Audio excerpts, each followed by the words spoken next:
Assalamu alaykum qadrli ko'ruvchi do'stlar. Bayqash programmamizning bugungi sonini yoqtirib ko'rishingizni umid qilamiz. Men program riyosatchisi Tanur Bakri. Xo'sh, undaqda diqqatinglar programmamizning yangi mazmunlarida bo'lsin.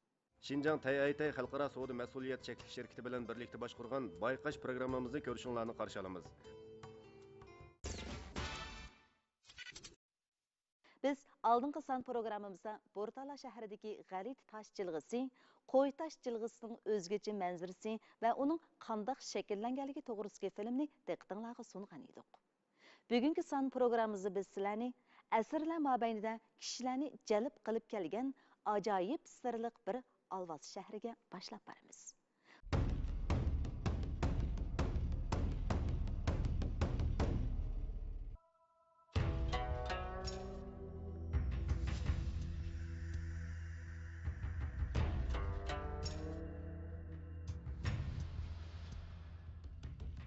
Bu bir sirliq makon. Bu tabiatning ijodiyati. Asrlar mobaynida bu zamin o'zgacha manzarasi va sehriy kuchi bilan kishilarni o'ziga jalb qilib kelgan. Kishilarni huzurlantiradigan, kishilarni hayajonga soladigan, kishilarni xiyol dengiziga boshlab kiradigan bu ajoyib g'aroyib manzaralar tabiatning mo'jizasi. Bu uzundan buyon Abdunum rayonimizdagi eng dangliq Alvas shahrining biri deb qaralib kelayotgan Bay nahiyasidagi Qizil Alvas shahri.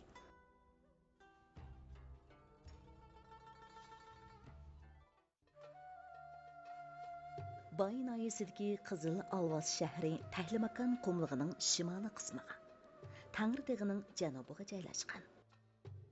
Bu yerdan qad ko'tirib turgan sirliq tosh qala to'piga yiroqdan nazar solsangiz, xuddi tog' cho'qqisidagi qadimiy o'rmonliqda ko'rinadi.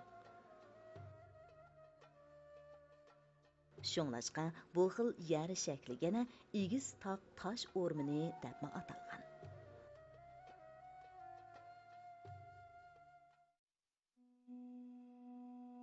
Qizil Alvas shahri Bay nahiyasining Qizil yezisi va Qiyir yezisining tavasida bo'lib, g'arbiy janub tarafi Bay nahiyasiga 70 kilometr keladi. Sharqiy janub tarafi Kucha nahiyasiga 60 kilometr keladi. Bu yerning dengiz yuzidan egizligi 1300 metr bo'lib, Bay o'ymonligi bilan uning sharqiy shimol qismidagi Qiyir o'ymonligi orasidagi to'van tog' Edirliq rayoniga joylashgan. Shu Atmur rayonimizning har qaysi joylarida hozir shu Alvas shahri deb atalgan nurg'unlagan joylar bor. Unda Alvas shahri deb atalgan shu joylarning Atmur rayonimizga tarqalish ahvoli qanday bir to'xtalib o'tgan bo'lsangiz. Atmur rayonimizning o'zida Alvas shahri deb atilib kelayotgan qurullardan tipigroqdan, dangliqroqdan asosan 4 nuqta bor. Buning birisi Qarmay Urqidagi Alvas shahri, ikkinchi birisi Baydagi Alvas shahri, üçüncüsü Guchungdagi Alvas shahri, to'rtinchisi Qumildagi Alvas shahri. Endi bularningki hammasiningki o'rtaq alaydiligi, bularning sirtqi ko'rinishining o'zi bir xil munar shaklida. Munar shaklda qatlamshay holatga kelgan. Siz yiroqda turib qarasangiz, rasmi ma'lum bir vaqtning o'zidagi qadimiy shaharlar tashlanib ketgan holatlar ko'rindi. Abdunum rayonimizda Tangritog'ining janubiy va shimolidagi bir qism joylarda bu xil o'zgacha yer shakli tuzilishiga ega ajoyib manzaralarni uchirta olasiz. Undaqda bu xil yer shakli qanday shakllangan? Ilgirki zamonlarda bu yerlar qanday joy edi? Tadqiqotlardan ma'lum bo'lishicha, buningdan taxminan 100 million yillar ilgirki Bor va Yura davrlarida bu joylar g'oyat zo'r tuzsiz ko'l rayoni bo'lgan. Bu ko'l bo'yida buyuk baraqsan dal daraxtlar va turli o'simliklar o'sgan bo'lib, yeshillik bilan qoplangan.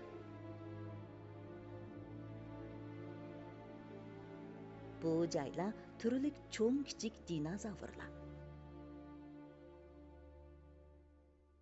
va yiroq qadimgi zamonga mansub turli hayvonlar ko'paydigan ham yashaydigan makon bo'lgan. keyin yer yuzidan yuz bergan bir qancha qitimliq yer posti cho'ng harakatining ta'siri bilan bu ko'llar shundaqla bu joylarda yashagan yiroq qadimgi davrdagi jonliqlarning hammasi yo'qolib, bu joylar qum va loy toshlar bilan to'lgan bepoyon quruqliq cho'l jazirasiga aylangan. Onundan keyin yana tabiatda yuz bergan million yil davomidagi yer posti o'zgarishi ta'sirida bu joylar tadrijiy mush holatga kelgan. Geologiyalik tarixiy davrlarning o'zida bizning yer postimizning o'zida ba'zi o'rinlar ko'tarilgan, ba'zi o'rinlar cho'kkan. Mushning bilan bizning bu yerda yip holatdagi tog'orus o'ymonliqlari paydo bo'lib qolgan, iqlimlarning o'zgarish bo'lgan. Bu xil yer shaklining alayligining o'zi atrofdagi tog'liqlardan boshlangan daryolarning o'ymonliqlarning ma'lum bir qismiga to'planish bilan ko'llarning paydo bo'lishiga sabab bo'lib qolgan.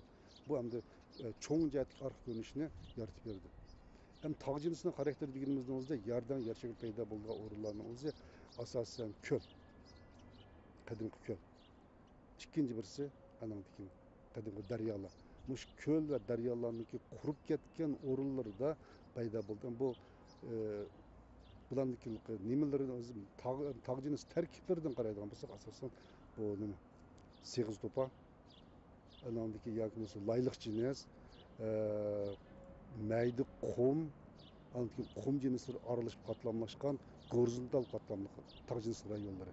Bu o'rinlarniki birisi iqlimlar qurg'oq bo'lgan tog' jinslari bu yerda yerilish paydo bo'ldi. Yana bir jihatdan bu quruq rayonlarning o'zida asosan yomg'ir oz yog'di, yoqqa vaqtida nihoyatda qattiq holatda yomg'ir yog'di, ishtiqlab yer yuzida bir qisqa muddatli kalkullarni paydo qilib, yer yuzida nimalar kichik jiralarni paydo qilib, jiralar paydo bo'lish shamollab, shamol mush jiralarni o'ylab uchirtish natijasida anandagi bizda otgan ana shu yerdan yer shakllarini paydo qilib qo'ydi.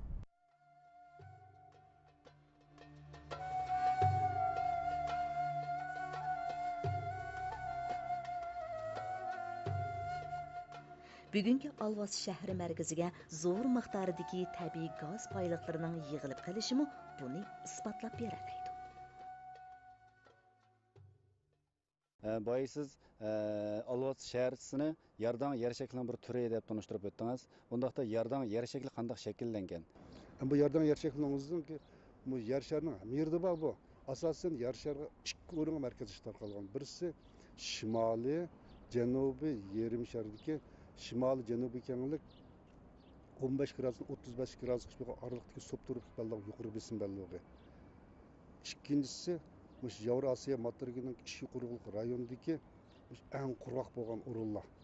Metal belliq quruq rayonlarga joylashgan. Bu o'rinlarning hammasiniki yo'llik miqdori intayin oz, iqlim quruq, o'simlik yepinchilar shalong. Bu o'rinlarning tog'orisidagi bu o'rinlardagi o'ymonliqlarning o'zida nurg'ulg'an qadimgi ko'llaklar paydo bo'lgan. Bu ko'lliklarning iqlimning o'zgarishi va insonlarning ta'sirida ko'llar qurib ketgandan keyin ko'llarning ustida dastlab qadamda yerilish paydo bo'lgan, yerilgan shamollarning o'zi mana shu yeriqlarni bo'ylab uchirtish natijasida mana shu alayda yer shakli bo'lgan, yerdan yer shaklari paydo bo'lgan. Amaliyotda bugun biz ko'rib turgan bu xil yer shakli tipik yerdan yer shakli bo'lib, geologiya ilmida Alvos shahri shamol yalab ketgan yer shakli, ya'ni shamol eroziyasi yer shakli yoki yardanliq yer shakli deb ataladi.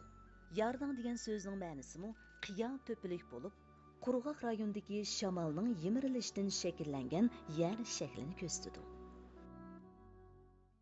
Endi bizning bu yardan yer shakli deganimizning o'zi Uyg'ur tilidan kelgan bir ism yardan. Yardan bizda yardanlik degan gap bor.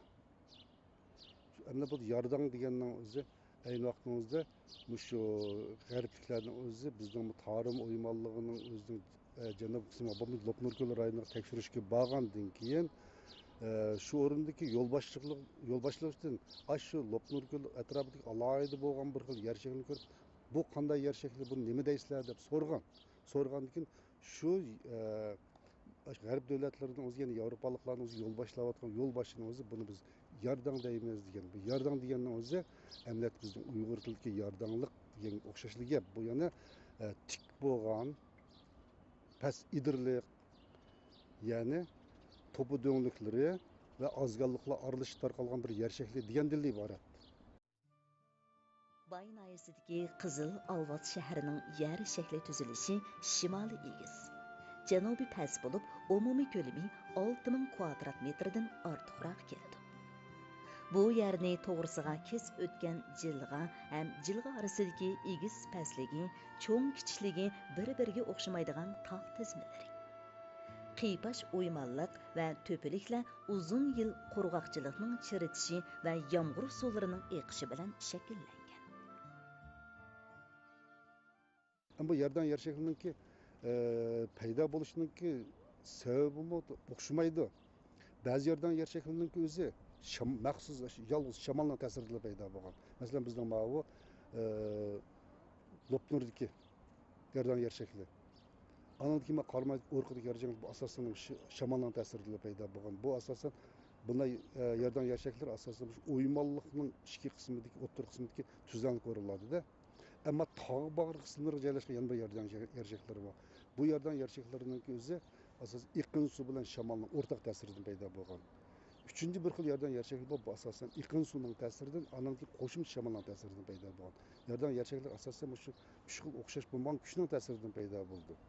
Endi yerdan yer shaklininki shaklanishiniki asosli sharoitlari uch xil. Birisi geologik sharoit, ikkinchisi iqlim sharoiti, üçüncüsü tağ jins sharoiti. Mush uch xil sharoitlar to'liq yetilgan ahvol ostida anandan keyin yerdan yer shakli paydo bo'ldi.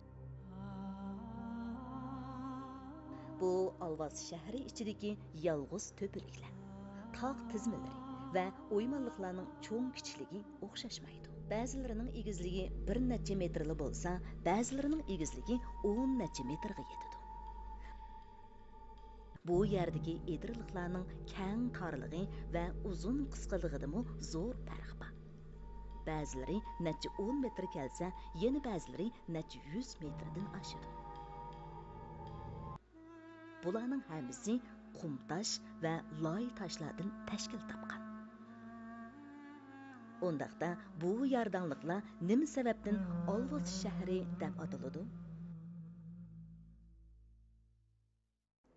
Hem bizim Şinjan'da cümleden memleketimizde dünyada bir yerdan yer şekilleri nahayetinde keng tarqalgan.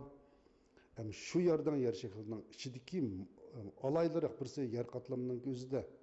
Yani topu döngülükleri, yoki bo'lmasa topu döngülükleri azganlıkla aralashib tarqalgan bir xil yer şekli alayliki. Hem şu topu döngülükleri ve azganlıkla aralashib tarqalgan yer şeklininki azganlıklı o'rinlardan, past o'rinlarning o'zidan shamol o'tgan vaqtning o'zida bunun bir g'alati ovoz chiqardi. Bu ovozga qo'shilib shu o'rindagi tog' jins qatlamlarning o'zi uzun muddatli jarayonda paydo bo'lgan boshqa o'xshamagan vaqtning o'zidagi iqlim, ya'ni o'lim temperaturaning ta'siridan yer qatlamlarining rangi o'xshamag'achqa bu yerdagi quyosh nurining o'xshamagan vaqt o'zgarishiga ergashib rangda o'zgargan holat ifodalanib turdi. Yana birisi ovoz chiqib turdi. Shuning bu ikkisi birlashgandan keyin bu yer bir g'alatilik ifodalangan boshqa kishilar shundan qarablar buni Alvaz shahri deb atalgan. 4 o'rinda bu gavdik ifodalanganda Uzoq yillar mobaynidan shamolning to'xtamay ufurtishi va yomg'ir suyining eqitishiga o'xshash turli tabiiy omillar sababidan bu yerdagi to'pilik va tizmalarda nurg'unlagan cho'ng kichik eriqchilar va to'shikchilar shakllangan. Har qatim kuchli shamol chiqqanda, ashu eriqcha va to'shikchilardan ajoyib, g'aroyib, qo'rqinchli ovozlar paydo bo'ladi. Bu bir xil tabiiy hodisa.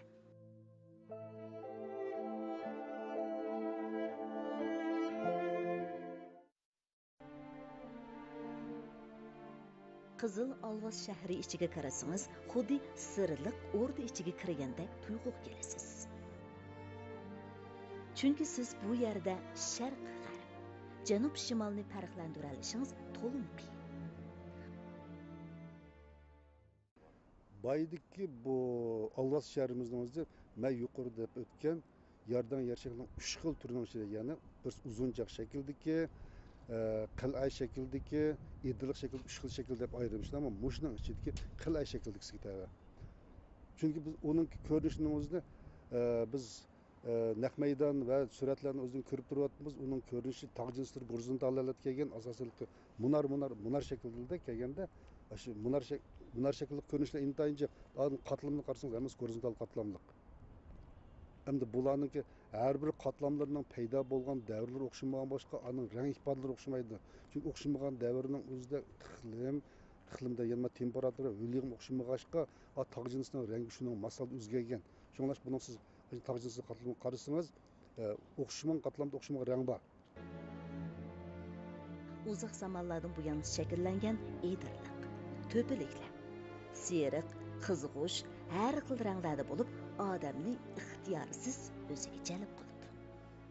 Kuchli shamolning upurtishi bilan bu yerdagi ba'zi cho'qqilar har xil hayvonlarga o'xshasa, yana ba'zi to'piliklar qadimgi qal'alarga o'xshaydi.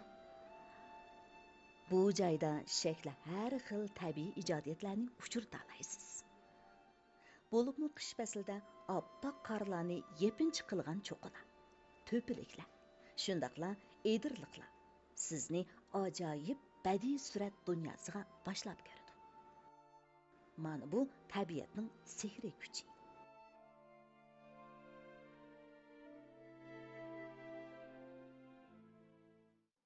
Alvası shahriga o'xshash o'zgacha yer shakli tabiatning mo'jizasi.